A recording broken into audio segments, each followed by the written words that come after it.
asalaamaaleykum waa Sénégal asalaamaaleykum mbokku internetu IJAD TV comme niñ koy faralee di def tous les samedis à partir de 20h te également ñëw nañ jàkkaarloog yéen ñu fas yéene waxtaanee seen émission le grand soir de l' actualité Abdou Fass au majeur comme ni ngeen ko xamee nag tous les samedis dañuy def round up actualité bi nga xam ne xew na ci semaine bi ànd ci ak major di kenn koo xam ne day partager expérience am partager également le commentaire de l'actualité nationale comme internationale dans le cadre politique également ñu koy sant bu baax di ko gërëm ci en tout cas disponibilité bi mais également ci oyof tàng bi moo tax diñ koy nuyu bu baax di ko ziar major ñu ngi lay nuyu. maa lay fay Sarr donc di kontaan ci ñëwaat bi nga ñëw pour ñu waxtaanee major Fass du moins Abdou Sarr face au major.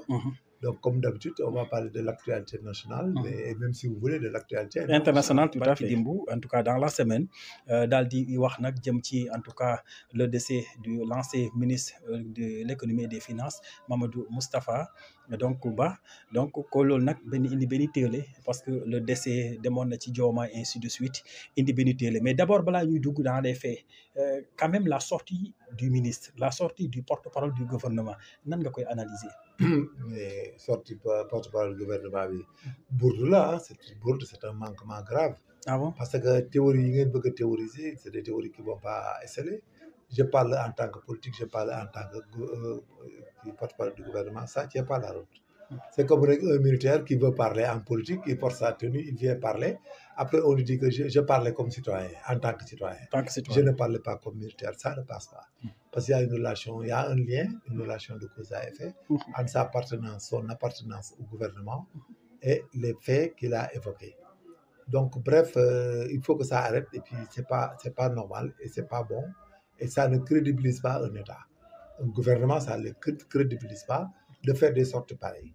Et même comme tu l'as évoqué tantôt, avant d'entrer dans les faits, je pense que les faits dont il a parlé d'une visite incognito de Moustapha Ba auprès du Premier ministre et du Président de la République. Tout à fait. Et en second lieu, il a mis en exergue la suspicion de meurtre ou d'assassinat sur la personne de Moustapha Ba. Donc l'un comme l'autre, c'est des manquements graves.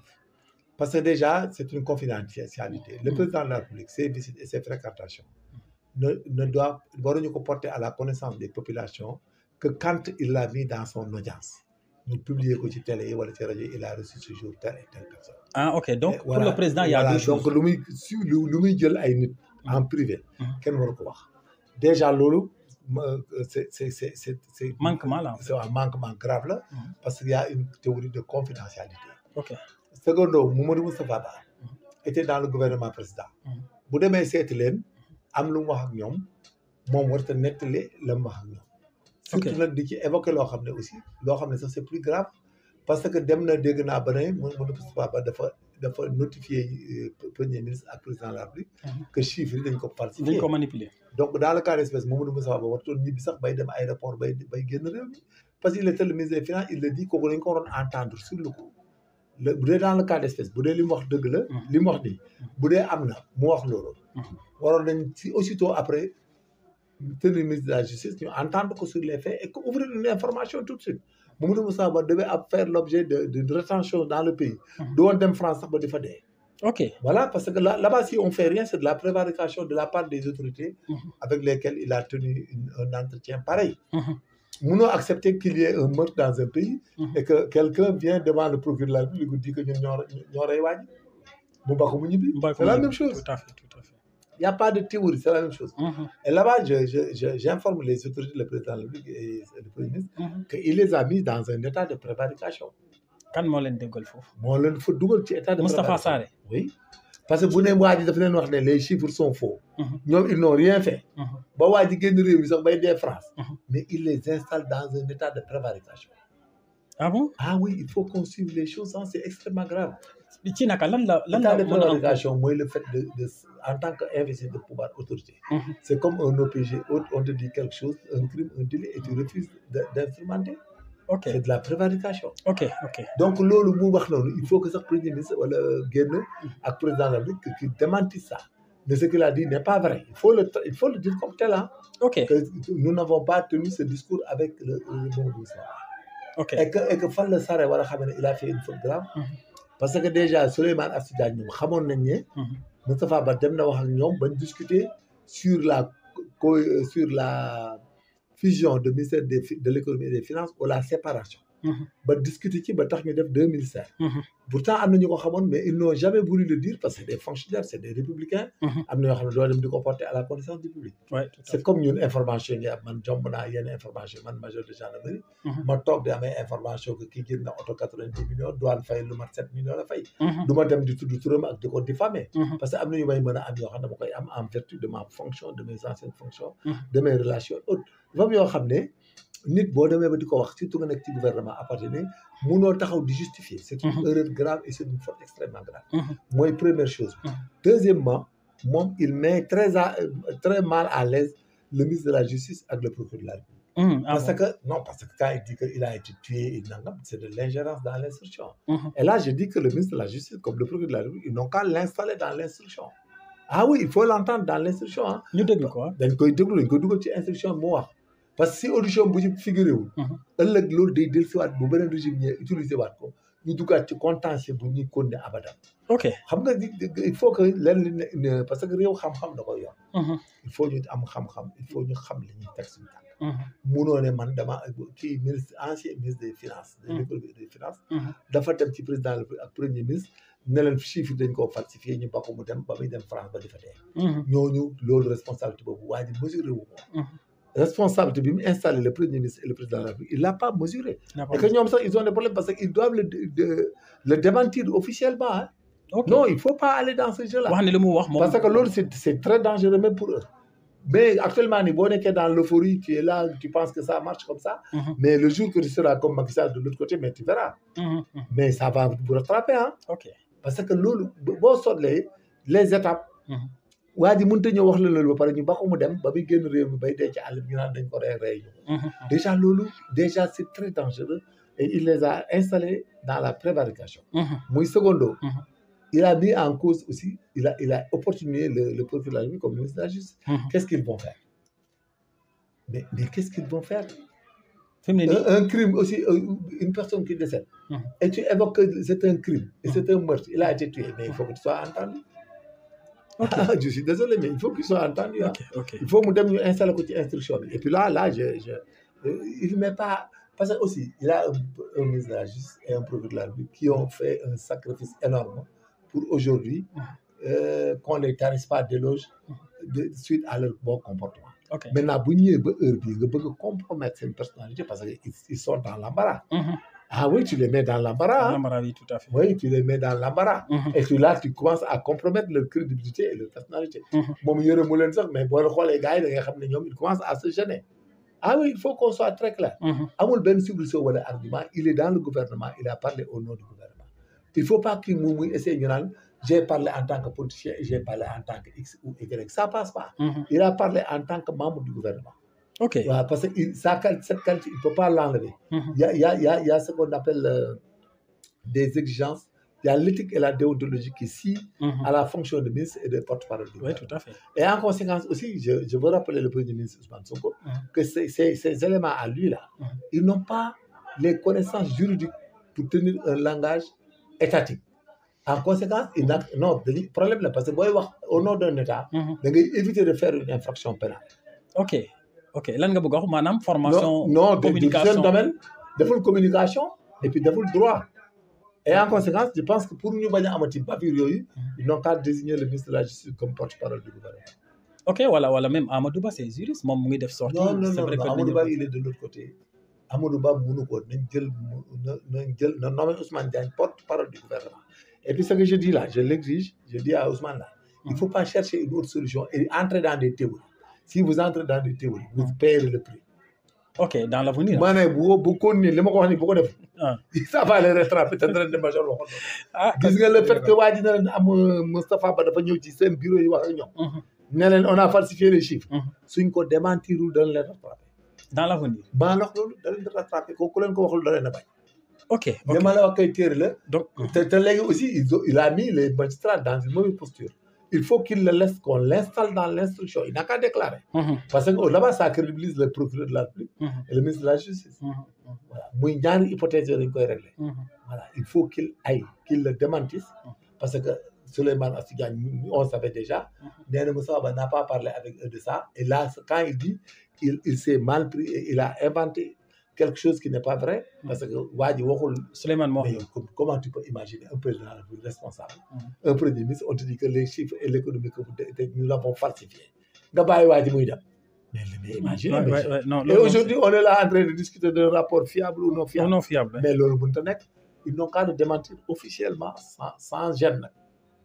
Ils le démentissent, ils le désavouent et ils n'ont qu'à l'installer, qu'il soit auditionné. Voilà, qu'il soit installé dans l'instruction. Donc parce que déjà, mon déposition, même si le procureur de la République qui instrumente une découverte de cadavre, parce que c'est la procédure de découverte de cadavre. Quand quelqu'un est trouvé décédé, c'est la découverte de cadavre. Oui, tout à fait. Cette découverte de cadavre que nous allons voir dès l'entame de l'enquête, ce monsieur-là avec un bilan clinique. Il avait un diagnostic, il était malade, il était en traitement. Et là-bas, il faut le corollaire et la relation de cause à effet entre le décès et le traitement qu'il subissait. Une mort naturelle suite à une maladie. Même si un tableau clinique, on part à l'autopsie, on dit qu'il a eu ce qu'on appelle les séquelles d'infarctus du myocarde, comme par exemple une sclérose de coronaire qui provoque la mort par attaque. Nous trouvons le lolocoreil. Comprends nga mort attaque. Wala ñu sax auto gu fi daw wala dafa lab daw. Légui nak bu lolu wesso dans l'autopsie dafa wone né il y a la présence de substances pouvant donner la mort. Là-bas, on part à la mort suspecte. Cette mort suspecte va aller encore dans deux théories. Il y a l'empoisonnement, mais aussi il y a le suicide. Le suicide, tout à fait. Maintenant, mécaniquement, le procureur ouvre une enquête sur meurtre ou assassinat jusqu'à trouver l'auteur des faits.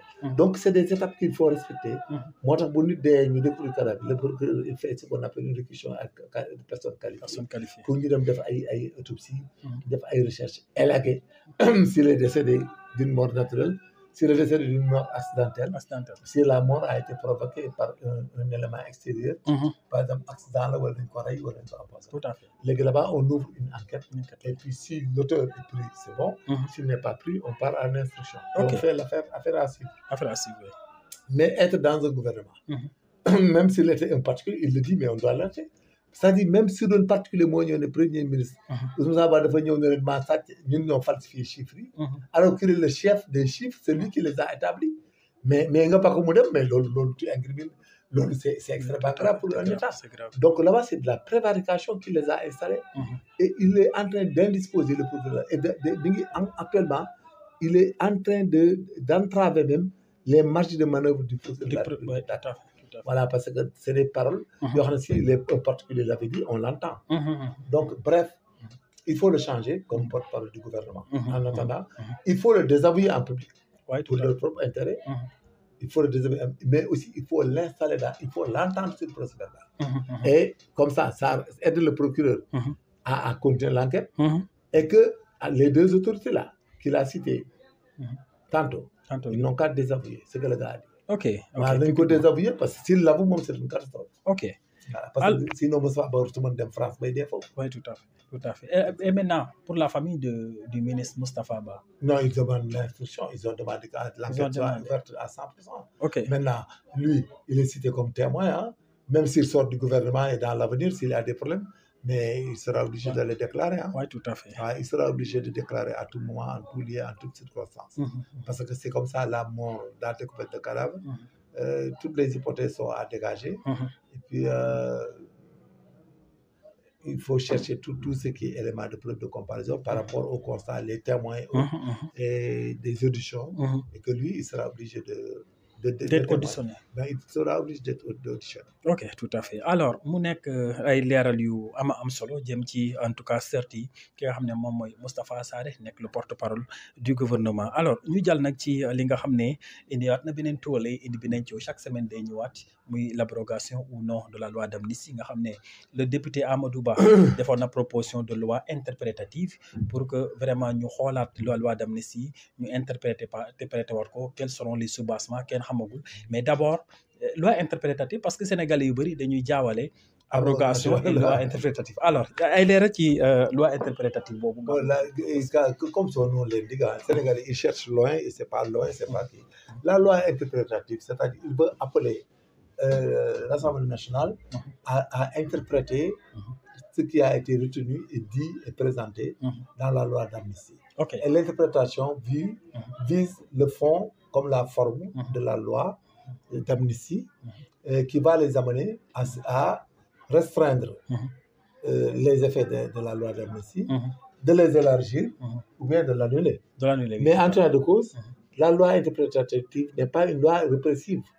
Ne juge pas, ne fait rien. Ça explique d'une manière quelconque l'esprit et la lettre de la loi d'amnistie. Bon, on l'a étudié pour voir s'il y a des lacunes, des abus ou bien il y a de l'amélioration. Et que là-bas, ils font des conclusions sur la loi interprétative en proposant maintenant une loi d'abrogation. La loi, c'est comme l'initiative. Ils vont chercher une initiative de remettre en cause, dans le fond comme dans la forme, dans l'esprit ou dans la lettre de la loi d'amnistie. Cela veut dire qu'ils vont dire que la loi d'amnistie a été abusive, ne peut pas évoquer et concerner les crimes de sang, les morts d'hommes et autres, tel que soit le lien. Et mais là, c'est tant pis, les gendarmes et les policiers n'ont jamais eu de problème. Parce que même nous, dans le maintien de l'ordre, mais on a été instruit qu'on peut commettre des homicides, on peut commettre des causes de blessures qui ne sont pas justifiées par l'ordre de la loi ou le commandement de justice ou par la légitime défense. Et ce sont légaux. Mais et que nous ne sommes pas dans la politique. Nous étions pas, même la loi d'amnistie ne nous concerne pas. Parce que les crimes c'était commis depuis tel. Mais nous, on n'a jamais. Mais la loi d'amnistie ne nous concerne pas parce que nous ne sommes pas des politiques. Donc nous sommes dans la logique des faits justificatifs au terme de l'article 347 du Code pénal et de la légitime défense avec les faits justificatifs. Maintenant, pour que les Sénégalais comprennent, il faut retourner à la définition de l'infraction. La définition de l'infraction, c'est la violation d'une loi de l'État, résultant d'un acte externe de l'homme, positif et négatif, et qui ne se justifie pas par l'accomplissement d'un devoir ou l'exercice d'un droit, et qui est socialement imputable. Maintenant, de la définition là, l'exercice d'un devoir ou d'un droit, moi, de la théorie des faits justificatifs. Les faits justificatifs, c'est des faits qui accompagnent au précédent la commission de l'infraction, excluent la responsabilité pénale de l'auteur. Ça rend l'acte licite et conforme de droit. Constitue pour l'auteur un moyen de défense. Déjà, au niveau du parquet, c'est un classement sans suite. Au niveau de juridiction d'instruction, c'est des ordonnances ou des arrêts de non-lieu. Au niveau de juridiction du jugement aussi, c'est des arrêts d'acquittement ou des relax. Dans le moyen théorique de sa carrière. Maintenant, on ajoute la légitime défense des forces de sécurité. Maintenant, les forces de sécurité, la légitime défense, c'est le cas dans lequel se trouve une personne qui commet un crime ou un délit en se défendant soi-même, en défendant autrui, contre une attaque actuelle et injuste. Maintenant, il y a la théorie de l'agression qu'il faut définir, la proportionnalité de la défense et la licité de la défense. Bon, aussi, ça rentre dans l'acte licite et conforme de droit. Maintenant, nous, ce qui théorise là ne nous intéresse pas. Nous, on est là au maintien de l'ordre. Et le maintien de l'ordre est de l'autorité administrative. Et le maintien de l'ordre est exercé sous l'autorité de l'autorité administrative. Nous, c'est le préfet qui nous donne des réquisitions verbales et qui donne ça au commandant de troupes. Donc ça se limite au commandant des troupes qui est accompagné par le gouverneur ou le préfet. Et chaque fois qu'il y avait des manifestations, vous avez vu le préfet de Dakar. Et que là-bas, c'est des formations et l'usage de la force professionnelle est nécessaire. Donc nous ne sommes pas installés et nous ne sommes même pas concernés par la loi d'amnistie. Nous, là où l'on était, on y est. Si quelqu'un voit que nous avons tué illégalement ou illécitement, ce n'est même pas la peine de faire des lois d'abrogation pour nous viser. Non, ils se sont trompés, ils sont fourrés. Je pense qu'ils sont fourrés. Nous ne sommes pas concernés par l'amnistie. Donc les forces de défense et de sécurité. Non, nous ne sommes pas concernés. Nous, il y a deux hypothèses. Soit on est dans le cadre de l'article 385, qui nous définit ça. Comme ça. Amnistie bi concerné wu ñu daal xam nga ba tey sa problème boobu le Sénégal c'est-à-dire que les gens bopp la ñuy doxee. La loi d'amnistie ne nous concerne pas. Toutes les infractions liées de nangam. Mais Macky Sall naka mën a taxawee ne les forces de sécurité s'ils tuent les gens arbitrairement non waxul boolewuñ ci. Ñun nous sommes installés dans la légitimité des actes que nous avons posés. Nous avons fait de maintien de l'ordre contre une agression attestée. Contre des personnes. Donc ñoom mënuñu sax xanaa xamoon na ñoom même la loi d'amnistie les heures vis-à-vis des forces de sécurité et des personnes qui ont manifesté ne concernent pas l'amnistie. Tey dem maa ko wax. ah bon les heures des personnes qui ont des problèmes directs avec les maanaam foofu mu ñi am problème direct ak force de sécurité. Hmm. c'est pas concerné par la loi d'amnistie. comme man xam nga loi d'amnistie bi la concerne.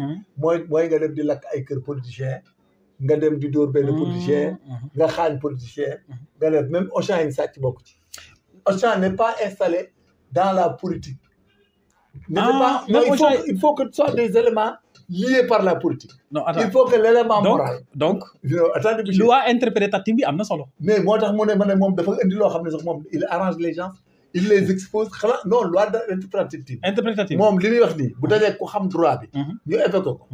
ñoom ku problème bu am entre force de sécurité ak ñoom. ça n'a rien à voir dañ koy génne ci champ d'application. ñoom problème bi am entre ñoom. entre les politiques entre politique. mooy loi d'amnistie. ok mais lépp loo xam ne duggul ci entre les politiques. day génn ñoom mënuñu ñoom force de sécurité yi ñuy wax. ku ci gaañ force de sécurité dañ lay jàpp ku ci saaga force de sécurité dañ lay jàpp. ok ñoom bu boobaa. ñoom ku ci am force de sécurité dañ lay jàpp léegi nag ñoom. ku ci rey nit ci politique bële wala nga lakk dara wala nga yàq dara. force de sécurité dem jàpp la yow. bu ñu la jàppee. ñoom loolu mën leen ko amnistier. mais ñoom ku ci doon ñi ko doon jéem a gaañ force de sécurité bañ utiliser des forces wala des armes. ça n'a rien à voir avec l'amnistie. ak complice yeeg co-auteur yi mën nañu leen interpréter et même celui qui a ordonné à ce qu'il attaque les forces de sécurité on peut te mettre dedans. ok la loi d'amnistie peut t'exclure. ok parce que les forces de sécurité ne sont pas des antagonistes dans la vie politique. oui tout à fait. donc celui qui les attaque à titre crypto personnel tu attaques l'autorité légitime de l'État. Ça n'a rien à voir de politique. Okay. Donc, il n'a qu'à faire sa loi d'interprétative. Et là-bas, tous ceux qui avaient maille à partir directement avec des forces de sécurité, tous, ils seront arrêtés et que ça continue. Ok. Maintenant, si même tu appelles à la résistance haute et que ces gens-là viennent résister devant les forces de sécurité, on les appelle de la rébellion. Ah. Et ça, la rébellion ne va pas concerner toutes les interdictions qui ont été faites. Hein? Pareil. Force de sécurité exécuter quoi. Si tu veux dire que force de sécurité on le remet en cause, tous ceux qui sont rebellés à l'encontre des forces de sécurité seront dans l'autre côté, c'est-à-dire seront dans le droit commun. C'est ce qu'on appelle une infraction subjectivement politique. C'est-à-dire c'est une infraction de droit commun commis par un politicien. Okay. Ça n'aura rien à voir. Okay. C'est pas objectivement politique. Voilà, okay. Donc on attend. On aura des arguments de droit pour ça. Et les arguments de droit, c'est ce que je viens de dire. Les forces de sécurité et de défense, tous ceux qui les ont affrontés par rébellion exercent des violences sur eux. Même si tu es en mort ou tu sois blessé, ou tu es poursuivable pour rébellion. Et violence à commandant ou agent de la force publique, ou violence à commandant agent de la force publique à l'occasion de l'exercice de ses fonctions. Ça n'a rien à voir avec la loi d'amnistie. Ok. léegi nag boo lakkee kër Mame Mbaye Niang wala nga lakk kër Amadou Ba yooyu mën nañu ko def politique. wala ngeen gaañante seen biir politique la. mais tous ceux qui ont maille à partir directement avec les forces de sécurité ne sont pas dans l'assiette de l'amnistie. Si vous amenez une loi interprétative et qui va être abrogée. Donc s'il abroge les gens qui avaient maille à partir directement avec les forces de sécurité, c'est eux qui abrogent leur immunité par rapport à l'amnistie. Mais pas celle des forces de sécurité. Machallah non loolu ñu bëri xamuñ ko na. non nañ dem ba ci fin. loolu forces de sécurité n'ont jamais été intéressés par la loi d'amnistie. Parce que eux ils sont protégés par l'ordre de la loi et le commandement. L'autorité légitime, tout à fait. Maintenant si quelqu'un fait une faille, on l'appelle crime ou de violence commis par un agent de la non justifié. Mais nous sommes installés dans l'ordre de la loi et le commandement de l'autorité légitime. Nous n'avons rien à voir avec l'amnistie. Donc nous qui discutons de politique entre nous. di waxante di xuloo di xeex. yooyu moom c'est politique. parce que à cause de la politique que nous l'avons fait. Mais les forces de sécurité ne sont pas dans le régime juridique de la loi d'amnistie. Et ceux qui ont agressé les forces de sécurité. Les ont. On ne peut pas les amnistier. La loi les apporte. Ku ci gaañ force de sécurité ku ci saaga force de sécurité. ku ci dóor force de sécurité. ñu def même barrage nga bañ a jàll wala nga ne nañ résister ak ñoom. C'est de la rébellion. Et provocation à la rébellion. Voilà. Donc leeral yooyu am na solo donc loi interprétative. Et la mise en danger des mineurs ne fait pas partie de l'amnistie. Ah bon? Parce qu'un mineur ne doit pas participer au mineur. On dit que quand ça vient, tu dois arrêter et les exclure. Il faut faire très attention. Les mineurs victimes là, il y a la mise en danger. Celui qui a organisé dans une région benn marche. wala dara mineurs yi ci bokk. bu ci amee ñu dee wala dara suñ ko defee yow ça n'a rien à voir. Tu as abusé des faiblesses de mineurs. Il y a abus de faiblesse de mineurs et mise en danger de mineurs. Parce que le mineur, son élément moral, sa capacité de disséquer n'est pas évoquée et reconnue par le droit. Donc, il faut faire très attention. Ok. Voilà. Non, loolu am na solo et puis donc loi interprétative bi li indi. non moom day dugal gars yi te xamagu ko bu demee ba ci kanam du ko mën a attan dana dugal état bi ci goutte goo xam ne duñ ko wax parce que les forces de sécurité de défense s'ils sortent ils disent que tel jour telle heure monsieur tel a organisé une marche au niveau des Parcelles Assainies. C'est affronté à nous alors qu'on faisait un barrage. ñoom c'est des politiques ils n'ont qu'à faire la politique les Sénégalais li ñuy def ni teguñu ko fenn politique am ngay song force de sécurité foo toll il faut arrêter. On a vu dans les autres pays là de Turquie. Ces gens sont dans la rue mais seeni torche lañ taal ak seeni portable. Mais duñ dóor force de sécurité dañuy dóor nga daw. mais nga ñëw di xeex ak ñoom ay boy boo xam ne mi ngi sànni ay xeer ba tey sax dañ koy def ay arrière plan d'écran violence boobu nga bëgg na yow da ngay jël force de sécurité bi nga dóor xeer bu metti boobu nga ne moom bu la dóoree grenade dañ koy jàpp yow mi dóor xeer bi force de sécurité sànni ko xeer bu ñu bàyyi la mais c'est des rêves. Donc cette loi interprétative bu ñëwee ñun on va évoquer l'exposé des motifs. Voilà et ils verront ce qui va se passer. Mais tous iront comme témoins, tous iront. Vous avez organisé tel jour à telle heure des gens à Bignona pour qu'ils manifestent, alors que vous avez vu que les écoles en faisaient partie haute. Même les professeurs qui ont libéré leurs élèves là, ils font partie. Ils ne sont pas concernés, protégés par la loi d'amnistie. C'est la mise en danger de mineurs. C'est des abus de faiblesse de mineurs. Il faut clair tout de suite. Non, kon affaire dina jaxasoo de. dañ dem rek. dina jaxasoo et puis léegi nag ñi nga xam ne dañoo jóg taxaw de loi bi dañ ko war a abroger. Je donne l'exemple de l'autre là de Gadiaga de la TFM. Donc moom non bu ñu ko abroger totalement ñoom dafa am deux hypothèses.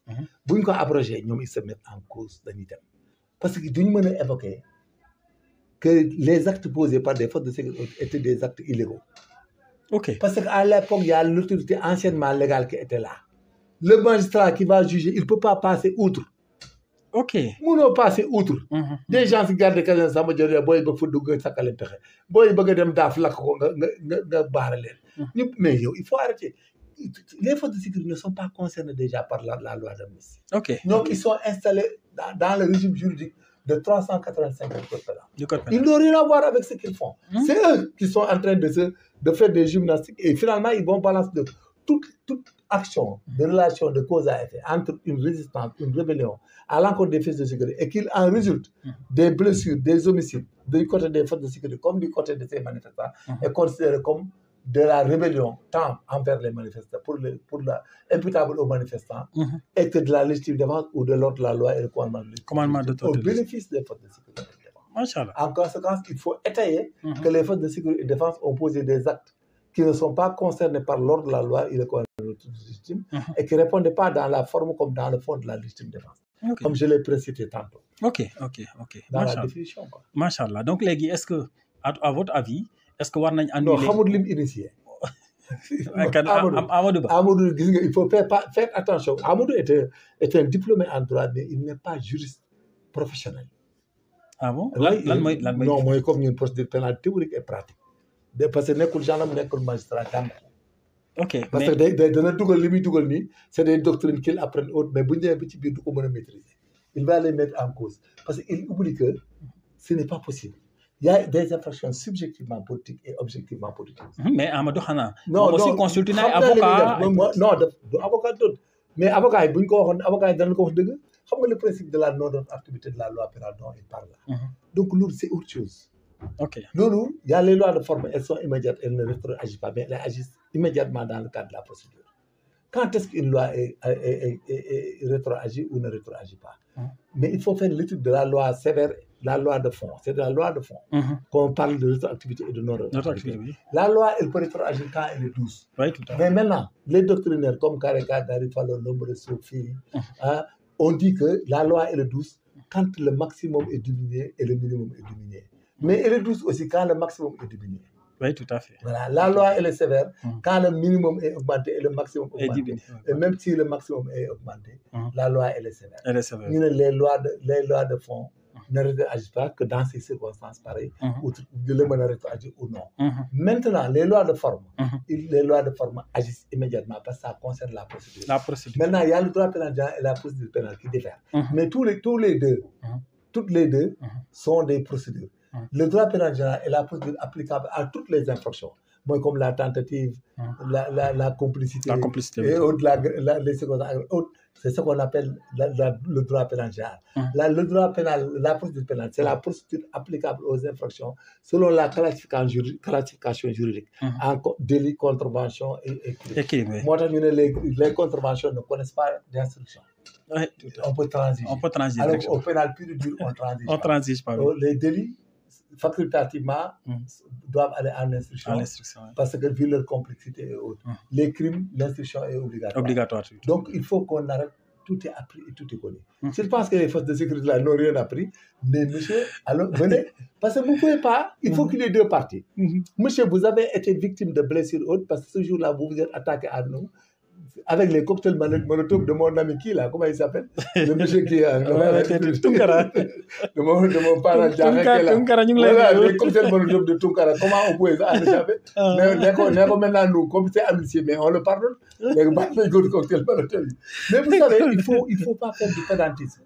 Macky Sall est le meilleur président qu'a connu l'Afrique. Je ne parle pas d'ici. Ah bon? Je te dis. Ah, mais Macky Sall aussi, il a des dégâts. Mais dégâts, c'était le meilleur président de l'Afrique. Maintenant, les gens ont hérité un gouvernement.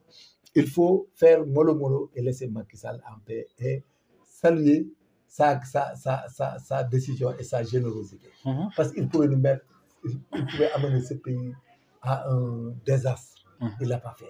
Parce qu'un régime, c'est un régime. Il pouvait utiliser la violence et aller jusqu'au ce qu'on ce qu'on est en train de faire au Soudan.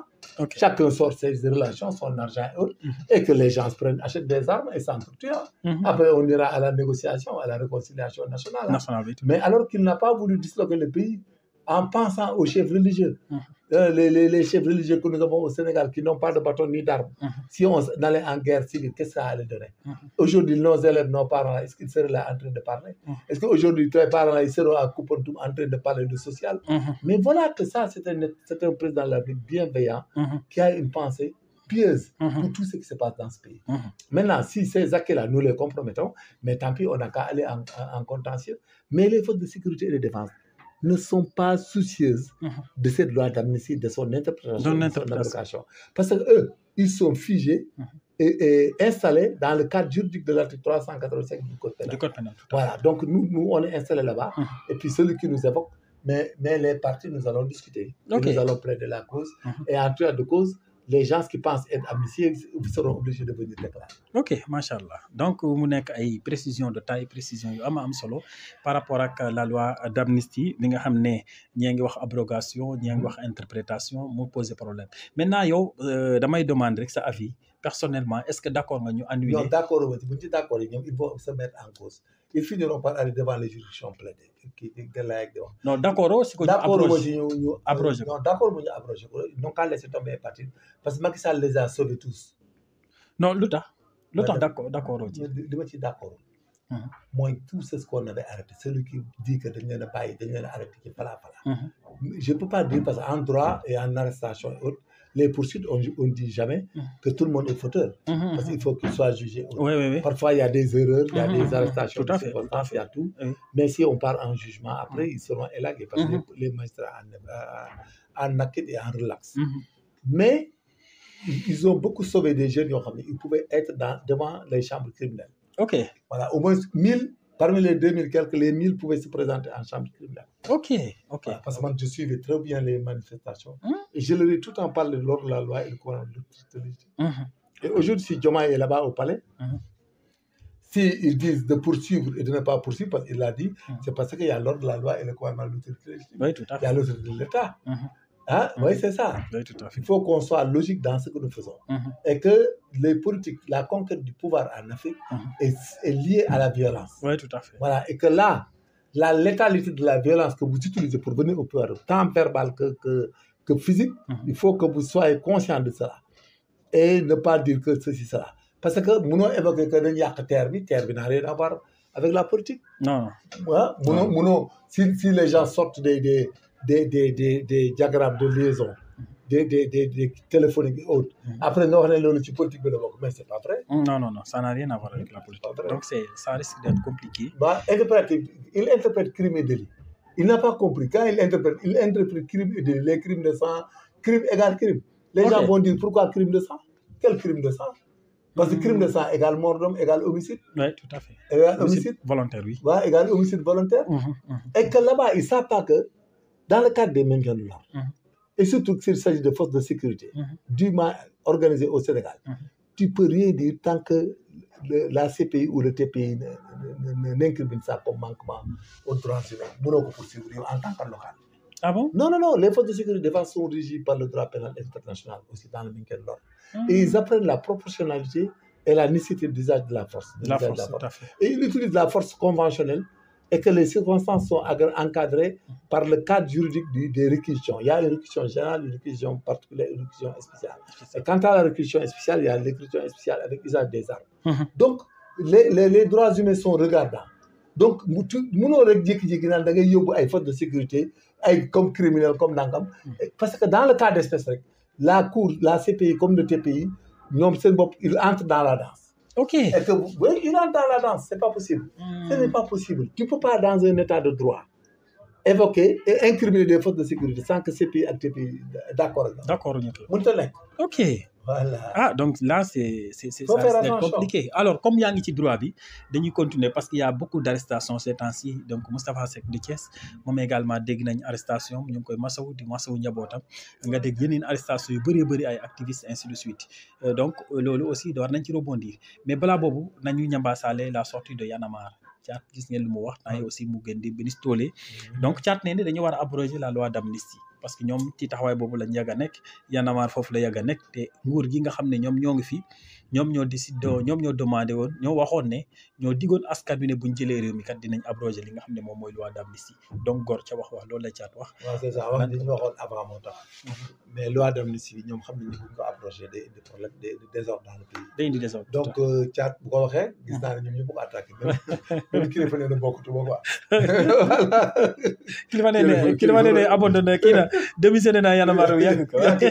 donc voilà la vie. Voilà la vie des humains, le comportement des humains. Aujourd'hui, c'est X, suba c'est Y. Tout à fait. Moi, l'État boo ci topp rek da nga am le même discours. Ouais. Voilà, il faut avoir dans la vie le même discours. Man, j'ai tout vu ce qu'ils ont dit. Gis naa ko même des avocats ñu contre la ñu nangam. Mais ce que je disais aussi aujourd'hui, j'ai raison. Mais maintenant, si porte plainte man maa war a porte plainte contre tous ceux qui m'ont injurié et m'ont parlé. Parce que dans un pays loolu donc Thiat, il a une posture de quelqu'un qui est devenu agressif. Parce que l'agressivité, c'est le réflexe de préservation et de conservation. L'idéologie qu'il utilisait, de Y'en a marre. Leur démarche et le taxonomie de Y'en a marre, il a été abandonné seul avec cette histoire. Voilà, donc, donc lui, il voulait que la justice du fait, la justice académique, que dans tous les deux parties, que j'ai un problème, mais malheureusement, il a été abandonné seul. Donc, on a mouille et puis qu'on est idéologie. Wut ay partenaires crédibles parce que la versalité des êtres humains dans leur esprit et dans leur pensée fait que idée yi ngay am du nekk benn. Xam nga man j'ai cette idée parce que man j'ai pas peur qu'on poursuive les forces de sécurité parce qu'il peut pas nous poursuivre. Ok. Non, il peut pas, il peut rien contre nous. Coole fii nekk ñoom li ñu defoon. Bu ñu ko defee ñoom dañuy taxaw ñu génn PV yi teg ko ñu wax ko. Ok. ñu def procédure ñu xool. ndax bu boobaa benn policier gendarme dootul taxaw di defal maintien de l'ordre kenn. Ah oui, monsieur. Parce que maintien de l'ordre égale usage de la force légale. C'est ce qu'on appelle le politique. Il y a la politique et le politique. Ah bon? Le politique, c'est le fait d'user des forces définies par la loi et détenues par l'autorité. Mooy le politique. Mooy doole ji gars yi am ni di jàpp nit ba nga wax ci télé bi. Loo wax ñu ne lu tax nga tudd premier ministre. Boo waxee ñu ne lu tax nga tudd Massamba Mademba. C'est ça le politique. Ok. Donc s'ils veulent continuer, mais s'ils le font, ils l'évoquent dans ce pays, mais il n'y a plus de maintien de l'ordre. Ok. Tu peux aller voir Diomaye dans le palais, que le tout aujourd'hui, pour le Diomaye fait traduire. Ils ne vont plus évoquer un ordre de la loi, un légitime défense. Parce que nous avons aussi le décret 74-571 du 13 juin 1974, nous qui nous appuient légalement lorsque les violences sont telles qu'elles ne puissent être vaincues, outre que par l'usage des armes, on en use. Okay. Lorsque les personnes que nous gardons, les embarcations, les installations ne peuvent être défendues outre que par l'usage des armes, on use des armes pour se défendre soi-même ou défendre autrui contre une agression actuelle et injuste dans la théorie de la légitime défense. Donc voilà, donc tout est établi, écrit. Il ne peut pas nous changer nos textes. Il faut qu'il abroge la loi. Et cette loi-là avec le principe de notre activité. Parce que même s'il abrogeait la loi et le décret, il n'est pas à sa fin. Parce qu'il parle de loi d'amnistie. Mais nous avons un décret 74 593. Maintenant, il faut qu'il l'abroge aussi. L'amnistie, nous ne sommes pas installés dans l'amnistie. Ok. Nous avons un décret, nonobstant le code pénal, le droit pénal général, qui évoque ce que j'ai dit au terme de l'article 385. Mais nous avons le décret 74 571 du 13 juin 1974, qui a évoqué tout ce que nous avons posé comme acte durant ces événements-là de 2021-2024. Donc nous avons deux hypothèses. Moi-même, lui, s'il parle dans son interprétation, il abroge, nous, on amène le décret 74 573. Ah bon? 574. Il y aura des problèmes. Il pourra, nous, gendarmerie, il ne peut pas nous interpeller. Et je pense que la police a le même texte. La gendarmerie ne répondra pas. Parce que nous avons un décret, on les renvoie aux articles, je pense, 34 ou 33 du décret 74 571. Mais on n'a pas de problème. Monsieur, nous vous invitons à vous référer. Attention à la gendarmerie. La gendarmerie a des pouvoirs écrits et définis par la loi. Même nous avons le droit, quand on te poursuit, tu n'arrêtes pas, on a le droit de tirer sur toi. Oui, c'est la vérité. Donc, ils n'ont qu'à arrêter. Ils ne peuvent rien contre la gendarmerie. Nous avons des textes qu'ils ne peuvent pas violer. Ils ne peuvent rien contre eux. Et nous avons des textes. Et que je ne pense pas que les textes-là, mais quelqu'un va... Il n'y a pas de haut commandant, il n'y a pas de gendarmerie, haut commandant autre, qui va faire fi de ces textes. C'est des textes écrits noir sur blanc et sur lesquels les forces et les hommes se sont basés pour faire exécuter la mission. Et que la mission, quand tu ne l'exécutes pas, tu es puni. Voilà, c'est de la rébellion, c'est de la désobéissance. Donc, bref, nous ne sommes pas installés dans leur amnistie et la loi interprétative, même l'abrogation, ne nous intéresse pas parce que nous jouissions de la teneur et de la rigueur et de la quintessence de l'article 385 du code pénal, notamment à sa partie droit pénal général, et appuyé par le décret 74 571 du 13 juin 1974. Cela dit, nous ne sommes pas intéressés par ce qu'ils sont en train de faire. Machallah. Donc, ils ne sont pas du tout intéressés par li nga xam ne daal dinay xew. Donc, Thiat, réaction boobu. Thiat de góorgóorlu xam ne àdduna noonu lay doxee. Et puis Y'en a marre noo ko gisee. Est-ce que c'est un mouvement d'avenir? Non, tas na. jeexal nañ de. Mais nag seen président Macky Sall moom moo tas Y'en a marre. Parce que moo jëloon Y'en a marre xëcc ñu bëri ba xaw a détourner objectif. Non, mais Y'en a marre dañoo àndoon ak Macky Sall. dañu ànd ak Macky Sall après ñoom seen biir am ñu ci rocceeku ànd ak ñeneen pour des raisons quelconques. Maintenant nag ñoom bu tasee ñoo ko tasal seen bopp. Macky Sall tas ko dañ ko exiger ay plateformes. Macky Sall en tant que légaliste respectueux des principes et des droits humains, il a satisfait leurs doléances. C'est tout ce qu'il a fait. Macky Sall avait satisfait les doléances des syndicats, de tout le monde, et puis il a essayé de respecter les droits humains de tout le monde. Macky Sall n'a jamais renvoyé un opposant politique. Musta dàq opposant politique. Non, mais nag bon. mais li mu def rek daa am ay coups bas. mais da lay xëcc mais bon yéen ay opposants ngeen ñu doon quoi yow ci nga bokkoon ndax yaa ngi woon fële quoi comment on appelle ça yaa ngi woon ci. Bon donc presque vous n'avez jamais compris. La technique Macky Sall est un fin technicien en matière d'État dafa am expérience. Xam nga quelqu'un qui passe ministre qui passe premier ministre qui passe. Non moom kay mairie beeg parler daay. waaw dafa comprendre. Gis nga Macky Sall il avait une technique pour stabiliser les finances du pays. Macky Sall dafa dugal les salaires dafa dugal ci benn cage avec OPR. bàyyi leen foofu. Non benn cage avec OPR nga xam ne fin du mois il n'est pas soucié ça se réglera par une autre procédure. À la OPR mooy ordre de paiement. Les banques reçoivent des ordres de paiement que le virement rek le ministère di indi le 27 gars yi jël compte yi di créditer le 28 29 salariés disponibles. Loolu c'est un souci et après lui il règle globalement. Donc ça lui a permis que jamais ce pays a eu des problèmes de salaire. Et il a augmenté en évoquant aux bailleurs de fonds autres dans l'appui social à ce qu'ils puissent augmenter les salaires. Moom moo indi coow tey ñu naan mënuñu ko fay. Mais il faut suivre Macky Sall. C'est-à-dire s'il ne suit pas, c'est-à-dire par orgueil, par influence de personnes cachées et tapées dans l'ombre qui ne sont que des hypocrites. Parce que le jour que ça balancera dans la difficulté, ils vont trahir le premier ministre comme ils vont trahir le président. Comme tant d'autres l'ont fait. Ah bon? Il y a des gens qui vont trahir. Remaniement boo ko commencé mais gis nga si télé bi sax gis naa ci gars yi àndoon ñoom di wax. wax ñu ñaaw di commencé. Mais nous nous sommes des républicains.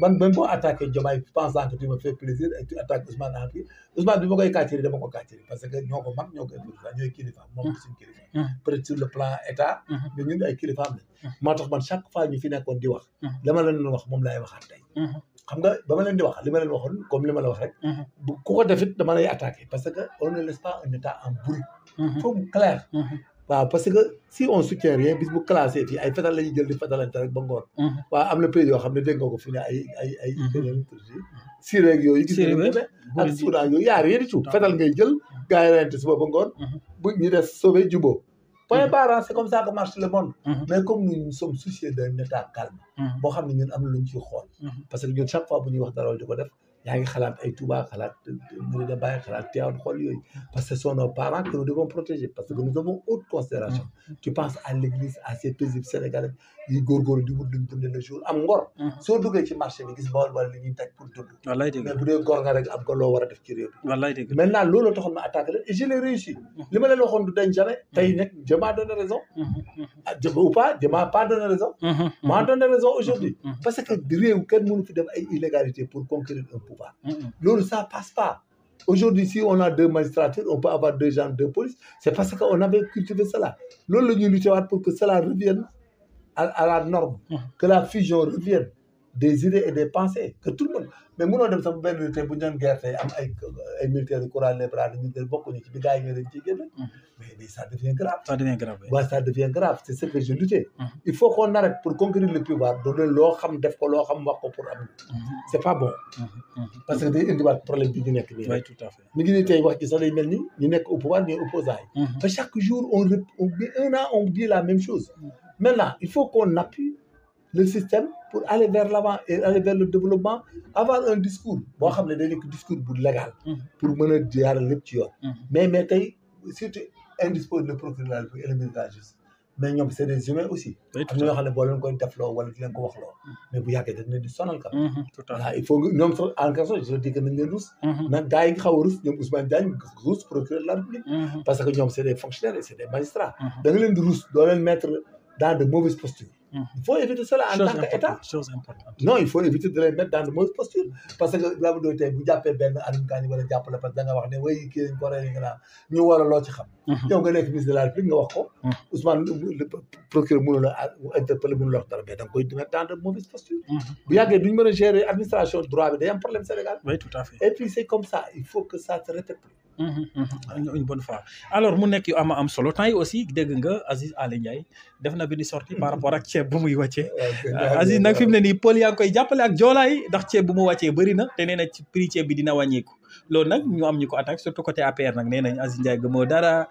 bi fi Macky Sall di nekk di homme d'affaires c'est normal un homme d'affaires il navigue dans le waaw mais ceeb bi aussi dina wàññeeku tamit waaw da ko wàññi dina wàññeeku mais ko souhaite da wàññi ceeb bi ñu wàññi diwlin bi mi ngi théorie mais na ci jàppale état bi ñu ay bailleurs de fonds et puis nous l'état est prêt à lui donner des départs pour que mu indi le maximum d'huile et de sucre et de riz et que le vende à un prix vraiment oui tout à fait moom kay wax na ko parce que on est en train de mettre en place des jeunes qui vont faire les volontaires les 1000 volontaires voilà et là-bas aussi il faut que les gens soient vigilants parce que ñëpp bokk ñoom il faut les former et les encadrer et il faut faire des statistiques et faire des PV aussi sinon il y aura jeunes yoo xam ne dañuy dem direct ci àll bi parce que moi j'ai eu à avoir des commandes et gérer une affaire pareille quand même pour protéger des vols mais je sais que c'est très compliqué et c'est très difficile mais c'est pas évident les gens ils peuvent à côté et ça peut amener une débandade là dans ce pays mais il faut les encadrer il faut aller là-bas Aziz Ndiaye il faut xam nga les hommes d'affaires il faut jamais les critiquer non voilà les hommes d'affaires c'est pas surtout Aziz moom vraiment jàmbaar la waaw un homme d'affaires xam nga affaire homme d'affaires day affaire il faut les laisser faire leur affaire et leur coller la paix quoi parce que xam nga mi ngi mel ni dirianke bu amul jëkkër rek dana ko waaye kii daa bëri far mais da ko yëpp lay dégg la mais di ko critiquer da nga koy yëpp amul jëkkër ay far lay dund bu farantul du am jëkkër mais laisser mu ay far mais vraiment ku ko ci vraiment homme d'affaires noonu la parce que adduna bi mooy demee noonu voilà même boo demee Trump sax da ngay gis bien que Trump était un grand guerrier voilà il change il attaque il dit la vérité quoi Trump moom il pense il exécute sa pensée c'est quelqu'un quand même de rigoureux quand même et puis il est humain c'est important de le dire il n'oublie pas les détails ok Là, c'est quelqu'un qui nous parle day de jël détail. lépp en compte. Waaw Trump il prend en compte beaucoup de choses et que ñun Sénégalais quand même nous devons l'appuyer et l'aider parce que nous il nous a donné benn audience nous on a le feedback chaque jour des États-Unis parce que dañ ci am ay famille quoi waaw les Sénégalais quand même nous sommes très très bien considérés ok là-bas et maintenant les jeunes commencent à travailler là-bas macha allah. donc ñun politique boobu Trump di def ñun ñu ngi ciy gis suñu bopp et le Sénégal est avec Trump donc parce que tant qu'il nous aide avec nos parents là-bas Ouais, nous sommes avec lui oui tout à fait. donc vraiment on le félicite on l'encourage te nañu bàyyi xel la waaw waaw surtout lu am solo. mais les hommes d'affaires c'est des hommes d'affaires voilà donc il faut pas les critiquer oui tout à fait voilà. parce que vraiment. c'est pas un homme d'affaires c'est un homme d'affaires oui tout à vraiment fait. régime bu ñëw day ànd ak moom oui tout à fait. waaw un chef bu homme d'affaires un Serigne Boub les xaw ma les Bougane. même les Bougane il Oui, faut tout les à prendre fait. en compte Tout c'est à des fait. hommes d'affaires oui tout à fait. donc di leen critiquer homme d'affaires du critiquer état déedéet loolu du sotti parce que ñoo war a liggéey ensemble non. oui bien sûr mais Sénégal seen maturité mul foofu. da ngay gis gars yi di génn ñoom dañoo yaakaar ne mais koo xam ne andi na bateau 30 000 tonnes ceeb. Sénégalais yi war ko non dundee. ñun dañ daan indi ay 200 000 tonnes Voilà. on amène plus que lui voilà donc loolu. là j'ai mes parents là qui amènent plus que lui ñun on amène 200 000 tonnes ok ok koy indi ok donc loolu. ay 20 000 tonnes ay 200 000 tonnes voilà donc loolu. da ngay indi ay milliers de tonnes donc loolu dañ ko war a bateau bi da sali. ngay arrêté benn bateau mu wàcceel la waaye yow ay bateau yi dafa am mais tonton kon yéen am ngeen xaalis. non man sama mbokk yooyu ñoo koy def ok pour ma dégg directement. mais dama ci xam dara ok ok. ay kaaf Dakar la ñuy indi ñun dañuy indi ci kaw port bi da ngay indi ci kaw ñu jënd fay la nga def macha allah. donc ça c'est bon mais en tout cas de cause la cherté de la vie elle est relative à l'ordre mondial l'ordre mondial oui tout à fait. voilà donc état bi ngay wax rek ñi di wax mais ñun Sénégalais aussi il faut ñu sóoraale ñu comprendre loolu quoi. Non, xam ne c'est oui tout à fait. quand tu as pensé que les choses seront vertes là c'est pas possible non c'est impossible loolu moom mënul nekk. critiquer pour critiquer c'est pas la peine non jarul parce que c'est de l'hypocrisie parce que elle da lay retraité oui tout à man fait. je voudrais que un jour bu may faru Sénégal wala ñuy am pouvoir kenn du ma vaar oui tout à fait. waaw chose parce que importante. j'aime pas je dis ma conduite et puis moi je suis féru de l'autorité étatique et que man aujourd'hui si j'étais ministre de l'Intérieur ministre am na yoo xam ne man du ma xaar ordre su amee maa koy faj ci saa si je prends la décision parce que un état dafa war a am chef dafa war a am ordre voilà dafa war a am ordre ku nekk da nga war a respecter sa morom da nga war a jox sa morom akam ba tax man du ma je suis regardant de toi oui tout à fait. même si tu es une société haute nga ne da ngay dàq nit ñi ma ne donc mënoo fonctionner je liquide ta société oui tout à wala fait. man je t'oblige à vendre wala état bi jënd ko tout de suite ok. ouais Oui. il faut arriver à ça oui tout à fait. mais liggéey daay nit ba mu neex la ngay dàqal Ngay dàqal leen abusivement. nga def ko je t'oblige à acheter la société je l'amène à la liquidation et je vous rembourse nga dem ok léegi yow par rapport ak réseaux sociaux yi ak saag yi xas yi le ministère de l'intérieur les forces de défense et de sécurité nan la ñu mën a def pour arrêter loolu parce que vraiment nit ñi sonn nañ waaw mais c'est parce que c'est deux camps wala cybercriminalité. non c'est deux camps la cybercriminalité fait son travail mais la cybercriminalité doit regarder mais am na moo yoo xam ne du saaga comme ay imbécile ay da ngay fen yooyu c'est pas des injures vous dites pas la vérité là da ngay fen mooy waxoo dëgg ok. donc la neex nga wax ne waxoo dëgg ok. mu ne la wax naa dëgg nga ko waxoo dëgg indi dëgg gi si waxoo dëgg mi ngi mel ni kaaw ak rek booy bi dafa piégé booy bi ne ko kuy sa papa mais munoo du xam nga loolu problème lay doon su demee devant le juge naan mooy monsieur le juge dama ko laaj kan mooy papa parce que Fall bi par exemple xam nga yooyu ay xasante la wala appel xaxar xam nga xaxar seet buy ñëw ñu koy xaxar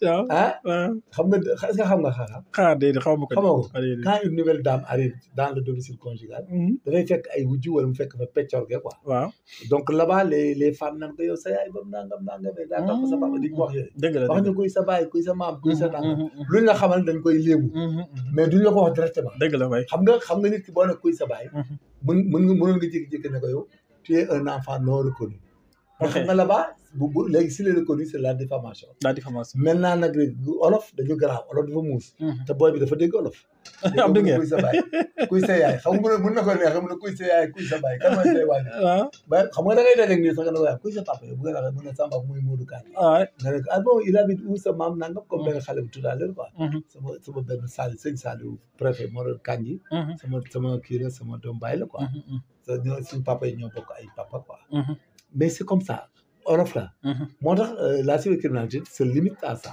maintenant même si tu portes plainte ça vient on fait kon li Abdou Nguer wax à Zoura Fall doo ko mën a jàpp ah bon non donc plainte bi du am benn soubassement kuy sa papa mënoo ko ci jàpp non loolu si olof la rek xaaru olof la da ngay xaar ba mu ne la tu es un bâtard ok mu ne la dooméram nga amoo bàyyi.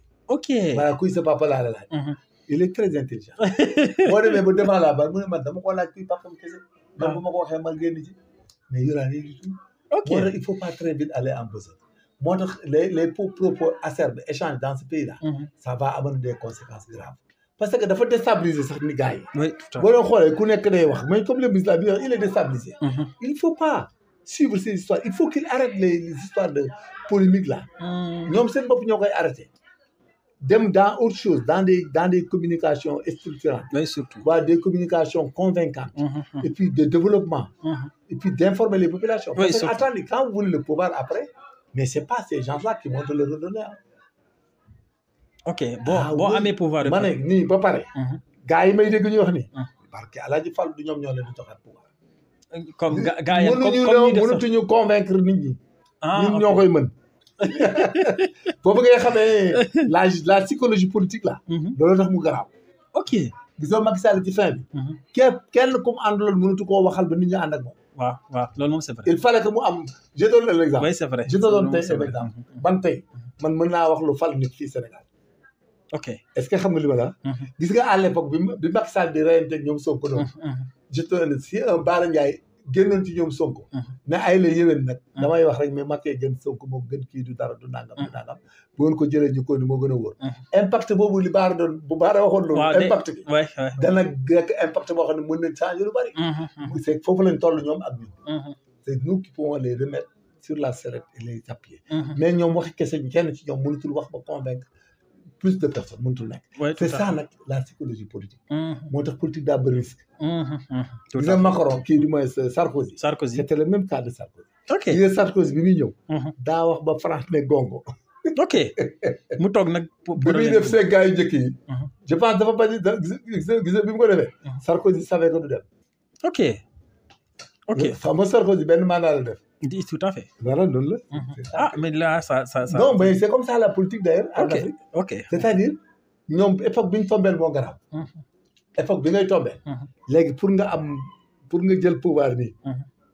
ay nit ñooy taxawaat. je donne un exemple tey mi ngi mel ni man wala Moustapha Diakhaté taxaw. ne ay la yow dama doon saaga Sonko nangam mais tey Sonko changé na. ñëw na changé na war na mën a changé na li ma naqari woon bàyyi na. nangam kooku li muy impacté ci moom. du benn ak ñi mu àndal ñu wax ko. waaye dëgg la man li may mën a impacté moom mu ñëwee mënuñu ànd ak wax ko. dëgg la est-ce que vous me comprenez. oui je comprends comme Abdou Nguer tey bu demoon ne waa sama gars yi wax naa leen banañ lii. Moustapha Diakhaté wax loolu wala Bah Diakhaté wala dangam. ñooñu liñ lay indil yow mënoo am koo àndal bu indil la. dëgg la tout à fait loolu nag parce que ñële déjà. voilà non c'est ce qu'on appelle la dissuétude. ce discours. ce art de convaincre. day dem ba dizaine. vous savez la dissuétude. oui bien sûr voilà c'est tout. day dem ba sàppi. voilà moo tax politique en Afrique grave. gisoo Trump. pour mu ñëw. gisoo Elon Musk. ñoom ñu gën yëpp dañ ci dugg. ok ñoo tax mu gagné. très bien c'est très important. il faut des éléments étrangers pour gagner moo tax boo déggee ñu naan transhumance. c'est pas de la transhumance ban fa tu cherches de partenariat. parce que am na ñoo xam ne seen discours s'ils sortent devant les tribunes. ils expliquent. que oui ces gens là lii la woon ma wax leen lii ñu changé ko def nii. loolu c'est plus convaincant que. ñun bu ngeen ñu nangamatee dañu lay waxoon nga ko fi. ok loolu mooy psychologie politique. moo tax politique c'est très risqué. très risqué et puis parce que da ngay dem yàgg dootoo mën a remaniement doo mën a changer. te doo mën a jël ñi ci toog doo mën a jël ñëpp léegi nag loolu liggéey jox ko nit ñi pour ñu mën a toog te bu boobaa tu pars dans une crise économique et sociale. tout à fait c'est risqué. alors c'est très risqué mu nekk ay wax yu am solo avant ñuy jeexal nag waxoon naa ñeesaloon naa ci par rapport ak arrestation yu bëri yi nga xam ne jot na fi am donc sénégalais yi nan lañ war a def ba méfier wu ci lu bëri sorties yi nga xam ne dañ koy def ñu leen di plainte arrestation yu bëri yi nga xam ne il faut contextualiser les dires de certains sénégalais. néanmoins la justice ne peut pas laisser quelqu'un dire certaines choses ñu bàyyi noonu quoi dina nekk. mais quand les gens viennent il faut les mettre à l'épreuve. ok ce qu'on appelle mise à l'épreuve mooy le fait que mu ñëw nga wax ak moom. mu def mandat de dem retour parquet tout dans la semaine ñu jugé ko. donc il a 1 mois peut-être ferme ou 3 mois avec sursis ñu avec ko ferme na ko ne ko tu fais la politique tu dis mais bul saagaati bul def naan. et que là sur le plan national aussi il faut que les gens fassent des échanges politiques. techniquement politiques. voilà léeg-léeg bu gars yi defee dara nga fustiger ko yooyu jarul saaga. les injures yooyu jarul ko. et puis yeneen gars yi nga xam ne ils sont hors nañ ci génn comme li fi amoon avant Diomaye di ñëw. mais il y avait des fonctionnaires des anciens fonctionnaires duggoon ci. di wax du n'importe quoi ce qui a amené même l'aggravation des forces de sécurité au-delà. Oui, tout à parce fait. qu'il y avait des gens des forces de sécurité autres qui en parlaient. Et là c'est dangereux, tu mets en danger tes anciens collègues. Des anciens collègues. Et tu mets en danger des magistrats aussi. Hein? Voilà, il y a des magistrats qui sont sortis, qui ont parlé de la justice. Donc, nous diabolisons les FINAC. Il y avait des hommes de tenue qui s'étaient sortis, qui ont diabolisé les hommes de tenue qui étaient sur place. Voilà que ça a causé un peu. Alors que ce n'était pas vrai. C'est des comportements politiques, c'est des sentiments politiques qui ont mis en danger même, qui ont décrédibilisé nos systèmes, nos institutions militaires, paramilitaires, plus précisément, et notamment la gendarmerie comme la police. Et voilà, le mal est déjà fait. Hein? Maintenant, c'est nous qui sommes en train de remettre ça en place, en protégeant leur propre police, leur propre gendarmerie, si vous voulez, parce que c'est ce qu'ils ont nommé. Mais nous, on pouvait être à l'encontre. À l'encontre, oui. Et puis, am na ay arguments yoo xam ne ñoom kenn mënu ma cee dindi tey bu ma bonoon wala may yàq. mën naa taxaw lu ñu teg ma tekki. Ok. parce que di fenn ak di wax lu. teg ci bañ a def bañ a proposition. waaw doo def proposition doo leen waxal dara te lu ñu teg nga tegg ne c'est illégal. démontrer ko. jéem ci démontrer dara. lu yàq rek quoi. mais nous sommes des républicains. Ce que nous gérons, c'est nos corporations auxquelles nous appartenons et que nous continuons à appartenir. Parce que nous, on a de la grande famille dans la gendarmerie, plus précisément. Sama turandoo bi nga romb ci biti nii policier la. waaw macha allah maam Seydou sama rakk la. dama koy xam du tey moom sama rakk nekkoon noonu officier de police. dëgg la ñu fréquenté Jean Baptiste on en parle pas. donc am na loo xam ne nit góor da koy sàmm dans la vie. oui surtout. Voilà parce que il faut éviter que de gâcher. parce que fii personne n'est protégé gis nga actuellement. Diomaye ak ñoom Ousmane Sonko sont les plus moins protégés du pays. leur avenir sax moo gën a incertain sama bos. parce que la responsabilité moo leen di exposé. ils sont exposés. xam nga ce qu'on disait rek lañ leen di waxaat ils sont exposés. qu'est-ce qui te prouve que dans 1 mois 2 mois ou 6 mois des gens duñu révéler la ñu dugg palais. et puis c'est comme ça. bu boobaa s'il n'y a pas des gens comme nous qui protègent et qui soutiennent. ko fi laal nit ñu yóbbu la amnistie xaw ma lan. yóbbu la xaw ma nangam mais qu'est-ce que ça va se passer. mais da ngay gis ay gars xam nañ dem bay mbëkk palais bi. kenn du leen fetal. kenn leen laal mën nañ la fekk rey la. moo tax il faut tout le temps que le principe de bu la politique dugal. ci affaire discréditer les pouvoirs de l'autorité. Oui, les pouvoirs de la justice, les pouvoirs de la gendarmerie et de la police. Il ne faut pas risquer de les compromettre. Parce que li ngay wax ni bu tey bu benn gendarme wala politique gisoon. seen chef ancien chef ñu jàpp ko di ko yóbbu 100 mètres. naan dafa maintien de l'ordre benn booy tàmm ci wala denc. mais qui va faire le maintien de l'ordre mais dañu kenn dafa doon. kenn dootu ko mais day dëkk bi day tas. dëgg la lu neex waay def. même boo jaar ci frontière yi sax gars yi dañuy ragal. dañoo booy boo fi doon sa jaaxa yàqu. ku nekk da ngay seet fooy jaar bu ne xatal nga daw. voilà. Et puis là-bas, qu'est-ce qui va se passer? Désordre mafia, un bordel. Bref, les arrestations là, il faut tout moraliser, gérer et laisser la justice sans influence. Procédure respectée. Il y a des choses, c'est un peu politique, c'est nangam. Et là-bas, on appelle tout le monde à la raison et puis d'éviter la provocation que font certains sites qui sont pro-État. Leur rôle en tant que journaliste, c'est pas d'attaquer les adversaires.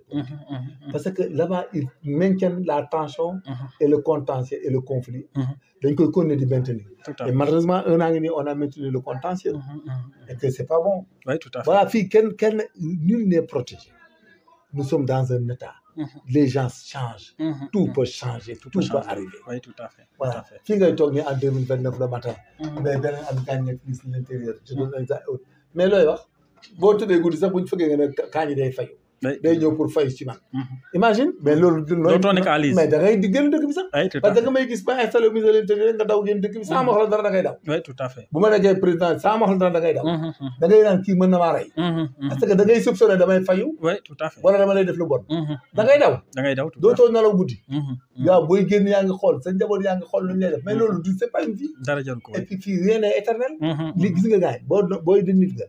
mais boo xoolee Abdoulaye Wade mu toog Abdou Diouf toog nga xool mag Abdoulaye Wade toog Macky Sall toog nga yeewu si wateel ñëpp falaa ñeneen ñëw doo xam fu ñu jógee ci àdduna. mais sëñ booy nit rek war ngaa daal. wallaay dëgg la wallaay dëgg la attention am ne lépp ay parce que lii comme lépp lay doon. wallaay dëgg la wallaay comme lépp xam nga rek compte et légende. compte et légende les comptes d'Amadou Koumba waaw moom lay doon. tout à fait les comptes d'Amadou Koumba ñu koy sant bu baax di ko gërëm tonton dañuy jeexale foofu rek parce que bon temps bi xooj nañu nga may ma nag ma jàllale benn information parce que dañuy waajal benn formation bu mag pour toutes les femmes de la commune de Niani Tukulóor à partir du 29 avril jusqu'au 10 mai fukki fan lañ fa war a am. may famille formation sur la transformation des produits locaux nan la ñuy transformer dugub nan la ñuy transformer mboq Ndiébé ak Bassi donc transformation boobu la ñu war a initier les femmes de la commune xam naa boobu nag dinañ la invité ci cérémonie officielle remise des attestations war a am le 11 mai incha allah foofu ca Niani Tukulóor donc dinañ la invité voilà très bien Niani Tukulóor fan la Niani Tukulóor nekk département de Tambacounda da ngay dem ba Tamba non avant Tamba da nga ñëw ba Koumpentoum nga jël à droite c'est dans les villages dans les terres neuves foofu la commune Niani Tukulóor nekk on va venir à Niani Tukulóor préparez quoi on vous invite di nga waa ñaan yëpp dinañ la xaarandi alors looy tàggatoo bon tàggatoo mooy li ñu projet rek le comportement du ministre c'est pas orthodoxe il n'y a pas de justification d'une excuse parce que ce que fait le président de la République dans sa chambre ou dans le palais n'est pas à dur d'or il faut qu'on arrête il faut pas d'argument bu ko kenn protéger ci loolu il faut les sermonner il faut arrêter secondo il faut nommer Ousmane Diagne porte-parole du gouvernement pour qu'il parle dans un cadre juridique dans un cadre légal bañ a def ay errements il faut le soulager il faut le démentir parce que le fait de dire que le ministre bu leur avait dit que dañoo falsifié là-bas il les installe dans la prévarication dañ ko démentir secondo il faut l'installer dans le contentieux il faut l'entendre et l'installer dans le contentieux pour la crédibilité de la justice sénégalaise bon yeneen yi les lois d'amnistie la gendarmerie la police des forces de sécurité ne sont pas installés dans l'amnistie ñoom eux ils avaient leur excuse leur excuse prévue par la loi en ce qui concerne l'exercice de leur devoir et l'accomplissement de leur devoir et l'exercice de leur droit donc il n'y a pas de problème pour ça secondo il y a le ministre du député là mais c'est réellement la fille là qui a donné l'argent je pense que si on est juste dans un état c'est la fille là qui a fait ses gaffes elle n'a qu'à assumer quand t'as di wax waa ji s'il n'y a pas de preuve matérielle même su ko waajee lebee sur la preuve matérielle il n'a pas le droit de ko lebal xaalis bi yoonam nekku ci le député là il faut qu'on soit clair quelqu'un qui gère des deniers publics nga ñëw mu lebal la ci mais c'est son problème même bu ko lebalee c'est son problème mënut a nekk complice de tout toi tu as une caisse au trésor public l'argent est dans des comptes bancaires tu mets des chèques et tu donnes l'argent à quelqu'un c'est ton problème ce monsieur là c'est du civil on ne devait pas enlever son immunité on devait aller le juger non mooy Diop oui il faut qu'on exerce pur droit pur Moustapha Diop femme bi lu mu ko mën a lebal c'est une affaire civile lu ko ci femme bi jox c'est une donc dans ce cas là c'est la femme bi moo fautive pénal bi femme bi mooy def détournement Moustapha bu dee am na justificatif montant yi justifié da ko lebal là-bas on n'a qu'à aller au civil c'est pas même du recel da ko lebal moo xam nga il faut femme bi li mu jël da ko lebal nit waa ji xamul parce que waa ji part de 20 millions femme bi 30 millions ay nangam femme bi nee na ko def naa 20 millions sa campagne def la c'est la fille là qui n'a pas joué le jeu normal elle n'a rien à dire dañ ma liggéey dañ ma xërëm fonctionnaire boo xam ne fu ñu la xërëm jàpp la nga démissionné fonctionnaire boo xam ne wala gendarme boo xam ne wala benn travail dara bu ñu la xërëmee jàpp la ngay defi coloré mais tu n'as qu'à démissionner mais ana kuñ dul xërëm yow commandant brigade wala procureur li ñu koy xërëm ñoom procureur yi ñu yéen jot ngeen ci ñam waaye yow li ñuy xërëm ba tudd baat vocal te du tee nga def ko liggéey déet waay mais xam nga taxaw mais nag bopp yi bokkul de non état bi jox la ay 20 milliards nga di ko gérer nga yeewu subatel gétambeer ko lii nga may ko ay géwél laa nga ñuy jàpp géwél yi c'est la même chose mënta leble xaalis ba pare ñuy inquiété keneen député bi mu ci lebal député bi këram la nekk bu ne ko lebal ma xaalis moom moo xam lu mu ko lebalee mais waa ji wedd na ko tant que amul benn preuve bu mu ko jox xaalis on n'a qu'à laisser ce monsieur immunité bi ñuy lebe yi c'est des jeux d'enfants et très dangereux c'est un précédent dangereux c'est un précédent dangereux même quelqu'un qui est par exemple ñoom s'ils prennent le gars là nañ benn DG bu ñu fi wàccee un jour il va dire que jox naa comme ni mu ko waxee jox naa tel député wala tel membre de Pastef tant de millions ñu xool qu'est-ce qu'on va faire il y aura des problèmes gis nga boobu suñu yoon nekku ci mi ngi mel ni affaire visa rek nga fekk benn baloor bu nekk Mbàkke Bernard nga di ko jox 5 millions 10 millions rek wutal ma visa ñuy jàpp waa ji mais war bu ko jàpp il n'est pas habilité à le faire da nga yéen a bokk deal bi yéen a ko doon def s'il y a du faux et nangam escroquerie mais yéen a ko bokk bref quoi c'est pas comme ça il faut arrêter la femme là elle n'a qu'à casquer ok donc mu nekk ay précisions. non il faut casquer. yow am am solo désolé mais c'est un jeu d'enfant. c'est pas bon.